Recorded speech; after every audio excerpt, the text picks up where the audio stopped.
Hi friends welcome to my another vlog. तो आज vlog evening रू स्टार्ट होती। तो आज मु आउ गोटे रूम को शिफ्ट हेली। तो से पाई सब जिनपतर सजाड़ुछि। तो तापर आमे सब सांग माने बाहरी गलु जुडियो। तो एबे आमे समस्ते खर्दा जुडियो जाउछु मजा मस्ती करी। तो एबे फाइनली आमे जुडियो रे आसी पहुँची गलु। तो एठी जुडियो रे बहुत भलो भलो सेल आछि। तो से पाई आमे एठी टिके ड्रेस किना किनी करछु।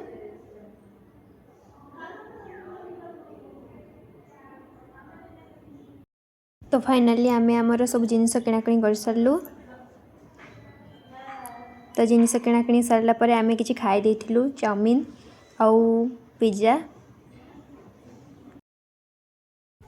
मजा मस्ती सरला पर आमे समस्ते हॉस्टल चली आसथिलु। तो एबे फाइनली आमे हॉस्टल आसी पहुँची गलु कहीं आमर 6:30 गेट एंट्री अच्छी।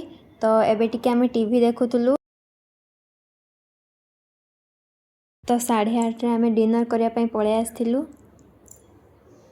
तो आज डिनर रे अंडा तरकारी पांपड़ आउ रोटी होइथिला।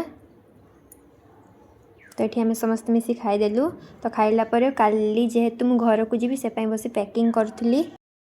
आजिकार वीडियो को मुझे रखुची। वीडियोटी भल लगे छोटे सब्सक्राइब करदेवे।